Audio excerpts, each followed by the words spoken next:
Le travail que vous faites pour l'Afrique est extraordinaire. Je ne pourrais pas... C'est tout... On ne peut pas donner ce qu'on n'a pas. Donc je vous ai donné... Je sais que ce n'est rien par rapport à ce que vous êtes. C'est ma modeste contribution par rapport à votre anniversaire. Si tu attends qu'il a deuil, tu vas au deuil. Tu vas à la levée de corps ou à la mise en bière, pour être plus précis.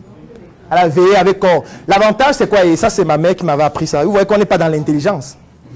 Vous avez dit que l'entrepreneuriat, ce n'est pas l'intelligence. En fait, c'est ça. Ça, c'est ce que ma mère m'avait appris. Elle m'avait dit, quand tu as ce genre de situation, il y a deuil. Tu sais qu'il y a 3 événements phares dans un deuil. Il y a la mise en bière, il y a la veillée avec corps, et il y a les obsèques. Ça, c'est pour les riches et le deuil pour les pauvres. Alors, quand un pauvre meurt, c'est le deuil. Quand un riche meurt, on parle des obsèques, la célébration de vie, ainsi de suite. Alors, on ne peut pas célébrer la vie de quelqu'un qui était misérable. Il devait partir même tôt. Alors, ce qui se passe, c'est quoi? C'est que ce qu'il faut faire est très important. On te dit, par exemple, que la mise en bière, c'est à l'hôpital central à 15 h. Tu dis, d'accord. Tu arrives là-bas à 14 h 30. Parce qu'il faut que le corps arrive, le corps sorte et que tu sois là. Dès que le corps arrive, tu n'es pas là, tu as un objectif précis. Tu n'es pas là pour t'amuser. Dès que tu le vois, tu dis que... Non.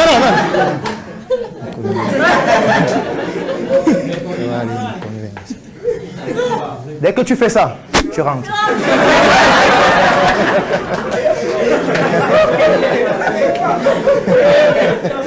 Tu ne reviens plus, tu ne suis même pas la cérémonie, tu passes.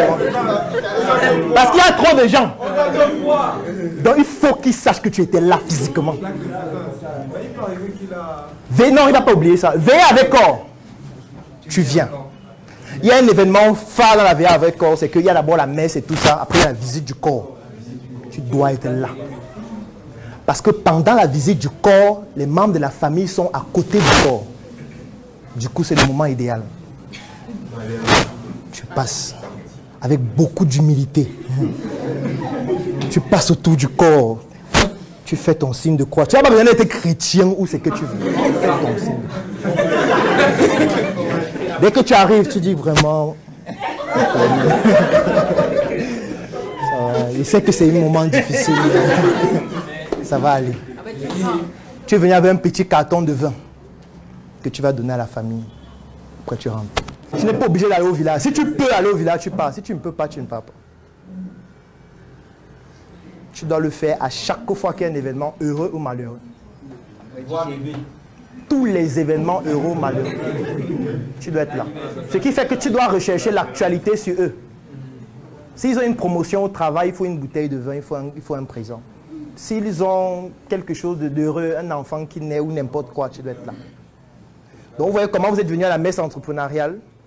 Vous avez rencontré quelqu'un qui a un ami qui est colonel, un oncle. Vous êtes entré en contact avec son oncle, vous avez entretenu la relation et désormais, quand vous avez la convocation, vous faites quoi? Mon colonel! Mon colonel! Je ne sais pas. Le président de la République a demandé aux jeunes d'oser. J'ai osé. Donc j'ai eu tort d'oser. Donc j'ai eu tort de respecter les consignes du président de la République, mon colonel. Je ne sais pas ce qu'il faut faire, mais voilà la convocation, je ne sais pas. Je mets seulement entre tes mains, mon colonel.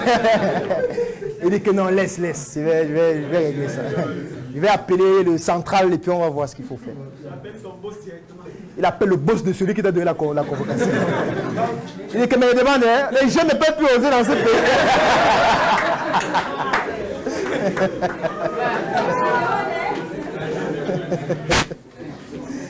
Vous riez, n'est-ce pas? Vous allez avoir une convocation dans quelques jours. Et ce sera moins amusant si vous n'avez pas préparé ça avant. Est-ce qu'on comprend mieux ce que je dis? En fait, pour tout événement qui pourrait se produire, c'est la même chose à faire. Parce que vous n'êtes pas indemne du fait qu'on vous convoque. Vous convoquer ne veut pas dire que vous êtes coupable, mais on peut vous convoquer juste pour avoir votre version des faits. Et sachez que celui qui fait qu'on vous convoque parfois veut qu'on vous intimide. Donc la manière de vous intimider, ça peut être de vous coffrer un moment pour vous mettre en sécurité. en cellule. Donc oui, tu veux réagir. Voilà, par rapport à ça, on a vécu une situation comme ça, c'est la raison pour laquelle j'ai dit ça. Il y avait une localité. Ah oui.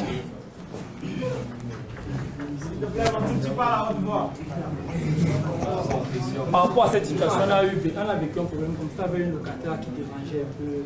Elle avait ses relations au C. Donc on a voulu embarquer mon père comme ça. Donc quand les gendarmes sont arrivés, ils ont donné la convocation, on va laisser parler. On a payé directement l'homme qui a directement été ici. Donc on a laissé mon père. Je ne parle pas ça parce que à nous c'est parce qu'on a vécu une situation comme ça. Je vous dis, si vous voulez, faites comme vous voulez. En fait, vous comprenez maintenant pourquoi aucune vidéo ne remplace le fait d'être là. Aucune vidéo ne remplace ça. Quand vous êtes là, il y a des personnes que vous rencontrez, il y a des situations qui vous permettent de pouvoir passer à un autre niveau. Toutes les personnes qui sont dans une activité entrepreneuriale doivent avoir ce type de numéro dans leur téléphone. C'est obligatoire parce que ça va forcément se produire. Forcément. Forcément, un jour, vous allez avoir un problème avec votre fournisseur, un problème avec un client, un problème avec un employé, un problème avec un collaborateur, un problème avec une fille qui vous accuse de quelque chose ou un homme qui vous accuse de... Ça va arriver forcément, tôt ou tard. Donc, il faudra anticiper. Si ça se produit, je fais quoi? Si quelqu'un veut arracher votre entreprise, vous faites quoi? Qu'est-ce que vous faites? Pas de créer notre... Donc, vous comprenez maintenant, lorsque je dis la réussite par les erreurs, c'est parce que chacune des erreurs, on les a listées, on les a identifiées, on a défini les actions qui permettent d'anticiper dessus, de telle sorte que quand ça survient, on sait déjà à l'avance comment on va s'y prendre pour passer au niveau supérieur et que cette erreur-là devienne, comme ce que j'ai dit avant, devient tout simplement un point d'ancrage. Parce que si vous n'avez pas préparé ça avant, et vous vous dites que nous sommes dans un pays de droit, on doit respecter la loi. Moi, je sais ce qui va se passer. Ce qui va se passer, c'est que vous allez prendre la convocation, vous allez dire qu'ils veulent leur montrer que nous sommes dans un pays de droit. Vous arrivez là-bas. Oui, bonjour mon colonel. Oui, j'ai appris qu'on m'a convoqué ici. Oui, qu'est-ce qu'il y a? Je sais déjà ce qui va se passer. Allez, on va essayer d'enlever là-bas les chaussures, s'il vous plaît. Enlevez le t-shirt. Vous dites qu'on est dans quel quartier? La ceinture, s'il vous plaît, posez la ceinture là-bas. Ok, on appelle qui en cas de problème quand vous serez en cellule? Qui a déjà fait la cellule ici? Vous êtes nombreux, hein? Toi, tu as fait la cellule pourquoi? Tu étais le fournisseur de... Ah oui, et qu'est-ce qui s'est passé? D'accord. Fournisseur de drogue, tu n'as pas bien suivi. Toi, pourquoi tu étais en cellule? Hein? Bon, elle a peur. Oui. Moi, j'étais un producteur de poulet de chair. Producteur de poulet de chair, oui. On fabriquait des aliments. Oui, vous fabriquez les aliments. Oui, il y avait un concurrencier qui était à côté. Lui aussi, il avait sa part. Oui, un concurrent qui faisait la même chose. Oui, je m'explique. Effectivement, il avait des aliments. Donc moi, il avait acheté des aliments pour donner à mes poulets. Et il y avait un qui était en train de travailler là-bas chez lui. Il est venu avec un sac d'aliments à poser chez lui. Bon, la matière était arrivée, elle a constaté qu'il y avait un sac d'aliments qui était chez lui. Et je n'étais pas là. Ils ont appelé la police. La police est venue prendre mes éléments. Oui. Du coup, je suis venu. Après, on m'a dit non, je ne vais pas aller là-bas. Il faut aller une fois comme ça. C'est de là-bas pour moi une fois même. Oui, on t'a mis en sécurité. Oui. On ne m'a même pas laissé appeler. C'est pour ta sécurité, non? Tu vas appeler qui? Moi, j'étais avec... Bon, j'étais encore étudiant en cette... Oui, attends, le micro, s'il te plaît. J'ai ramené mes camarades, mes petits frères académiques, dans une exploitation. Le monsieur, c'était une connaissance. Il m'avait remis l'argent pour effectuer son travail. Bon, la première partie de l'argent, j'ai partagé aux gens qui étaient là. Il fallait donc continuer. J'avais un stage à faire au niveau 4. Je suis allé en stage. Il fallait privilégier le stage au milieu le crâne. Je suis arrivé, il ne m'a pas donné les 240 000 qui restaient. Et les étudiants du niveau 3 avaient aussi un stage et il fallait composer. Et je n'avais pas pris en compte qu'il leur fallait l'argent parce qu'ils avaient consommé l'argent de pension et tout le reste. On m'a ramené, j'étais en pleine activité, on m'a ramené une plainte. Ça, c'est quelque chose de très très important. Je suis arrivé au bas là. C'était ma première convocation, une première fois de voir la convocation. Naïf. Je suis arrivé à la gendarmerie pour m'expliquer. On ne m'a même pas laissé le temps. Ça c'est vrai. On ne m'a pas laissé le temps. On m'a dit, monsieur, c'est vous, monsieur, oui, oui, enlevez les chaussures. Ça va rapidement. On m'a dit, enlevez les chaussures. Bon, enlevez vos commandes, vos t-shirts et tout. Le temps de dire au monsieur qui me dit d'enlever les chaussures, que donnez-moi le téléphone, il va appeler mon parent.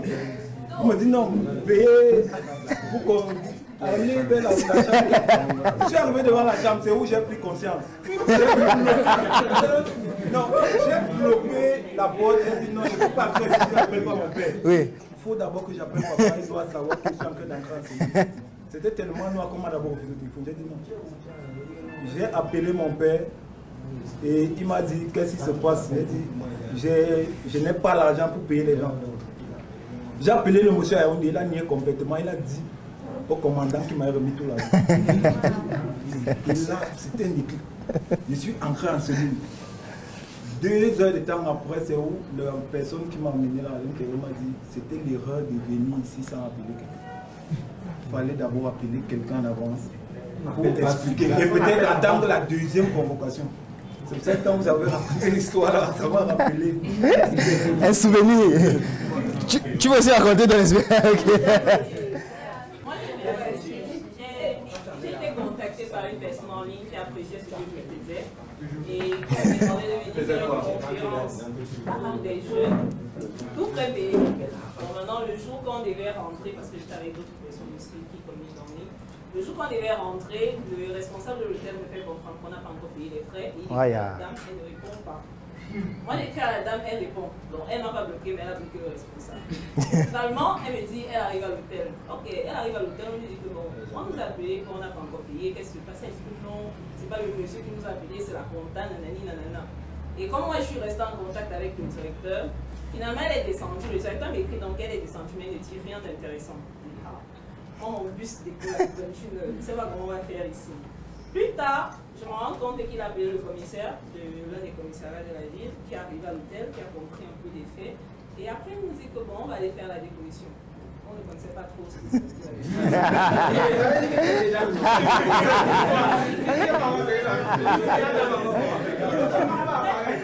Après, étant donné que dans la ville, il avait aussi un ami qui est lieutenant, il était même venu à l'hôtel le jour-là. Je lui ai dit que bon, j'arrive à faire la déposition, j'arrive, après on va partir à l'agence. Il me dit que, est-ce que tu es sûr que je dois te laisser partir? Il dit que non, laisse un petit. Laisse un, on va attendre, on était dans la voiture. Donc dès qu'on arrive au commissariat, on commence à faire la déposition. Je dis au monsieur de se dépêcher parce qu'on doit prendre les bus à bouche. Donc tu as dit comment il doit faire. Mais c'est pas un peu rapidement là.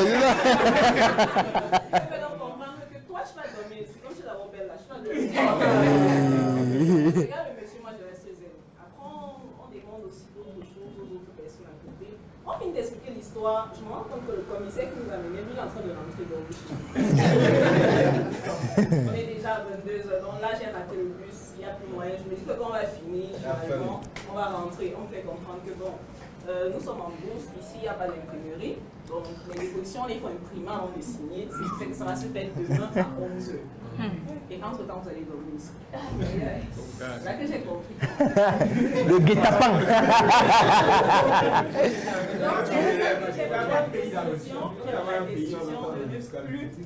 De ne plus du tout accepter les invitations des gens qui ont dit j'apprécie le choix. Non, c'est bon. C'est bon, on n'a pas les factures avant. Est-ce qu'on va applaudir pour ceux qui ont fait la cellule, s'il vous plaît? Parce que moi, je vous recommande de faire la cellule, c'est un endroit magnifique.